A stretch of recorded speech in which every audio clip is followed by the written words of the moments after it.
कुछ साल पहले की बात है। एक गुरु और शिष्य कहीं से गुजर रहे थे। चलते चलते वह एक खेत के पास पहुंचे। दोनों को बहुत प्यास लगी थी, तो वह खेत के बीचों बीच बने एक टूटे फूटे घर के सामने पहुंच गए और वहां जाकर उन्होंने दरवाजे को खटखटाया। गुरु और शिष्य पहले से चौंके हुए थे, क्योंकि खेत बहुत बड़ा था और अच्छी जमीन भी थी, लेकिन खेत की हालत देखकर लगता था कि उसका मालिक खेत पर जरा सा भी ध्यान नहीं दे रहा। जैसे ही दरवाजा खुला, अंदर से एक आदमी निकला। उसके साथ उसकी पत्नी भी निकली और 3 बच्चे भी थे। सब फटे पुराने कपड़े पहने हुए थे।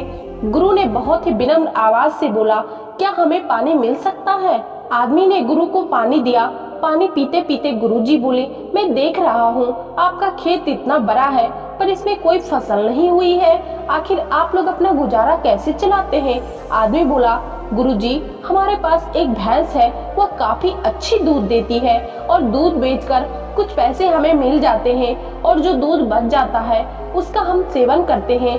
ऐसे ही हमारा गुजारा चलता रहता है। शाम होने को आई थी, काफी देर भी हो गई थी। गुरु और शिष्य ने सोचा कि आज रात वह अपना गुजारा यहीं करेंगे। उन्होंने उस आदमी से अनुमति ली और वह वहीं पर रुक गए। आधी रात हो चुकी थी। गुरु ने अपने शिष्य को उठाया और एकदम धीमे से उसके कानों में बोला, चलो हमें अभी यहीं से निकलना होगा और चलने से पहले उसकी जो भैंस है उसे हम ले जाकर कहीं जंगल में छोड़ देंगे।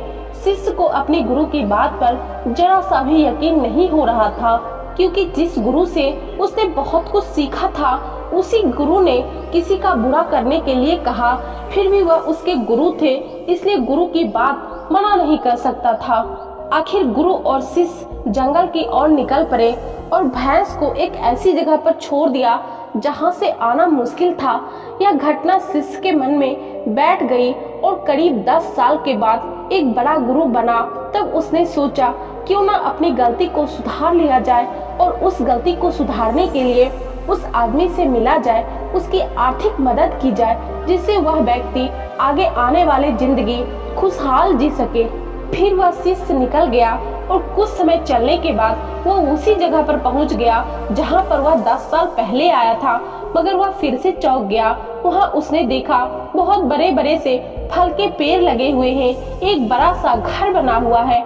शिष्य को लगा कि भैंस के चले जाने के बाद वह परिवार सब कुछ बेचकर यहाँ से चला गया होगा, इसलिए वह वापस लौटने लगा। तभी उसने उस आदमी को देखा। शिष्य ने उस आदमी से कहा, शायद आप मुझे नहीं पहचानते, लेकिन मैं आपको सालों पहले मिला था। उस आदमी ने मायूसी से बोला, हाँ हाँ, कैसे भूल सकता हूँ उस दिन को। आप लोग तो बिना बताए ही चले गए और उसी दिन ना जाने क्या हुआ, जो मेरी भैंस थी वह भी चली गई और आज तक नहीं लौटी। कुछ दिनों तक तो मुझे समझ नहीं आ रहा था कि मुझे क्या करना चाहिए और मैं क्या कर पाऊंगा। जीने के लिए मुझे कुछ न कुछ तो करना ही था, तो लकड़ियां काट कर बेचने का मैंने काम शुरू किया और उससे कुछ पैसे इकट्ठा किए और जितने भी मेरे पास पैसे थे उससे मैंने अपने खेतों में फसल उगाई। आखिर में मुझे अपनी मेहनत का फल मिला।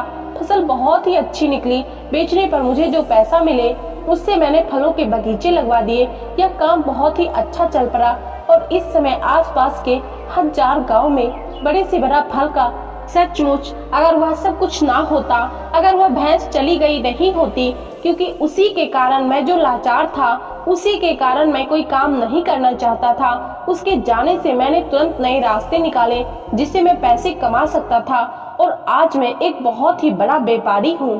तब शिष्य बोला, लेकिन यह काम तो आप पहले भी कर सकते थे। आदमी बोला, कर सकता था, लेकिन तब मेरी जिंदगी बिना मेहनत किए भी चल रही थी। मुझे तब लगा ही नहीं कि मेरे अंदर भी इतना कुछ करने की क्षमता है।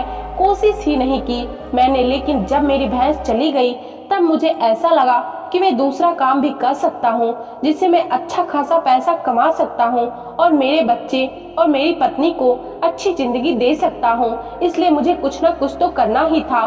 तब मैंने ठान लिया कि अब मैं जो भी करूँगा मेहनत के साथ करूँगा, अपने दम पर करूँगा और आज इसलिए मैं इस मुकाम पर पहुँचा हूँ। दोस्तों, इस कहानी से हमें यह सीख मिलती है कि हमें दूसरों पर निर्भर नहीं होना चाहिए, बस आगे बढ़ते रहना चाहिए और हिम्मत नहीं हारना चाहिए, चाहे हमारे जीवन में परिस्थिति कैसी भी हो। और हमारे जीवन में जो कुछ भी होता है अच्छे के लिए होता है, क्योंकि अगर वो भैंस नहीं गई होती तो वो आदमी इतना बड़ा व्यापारी नहीं बना होता। ये कहानी आपको कैसी लगी कमेंट करके जरूर बताइएगा और वीडियो को लाइक जरूर कर दीजिएगा। मिलते हैं नेक्स्ट वीडियो में, तब तक के लिए धन्यवाद।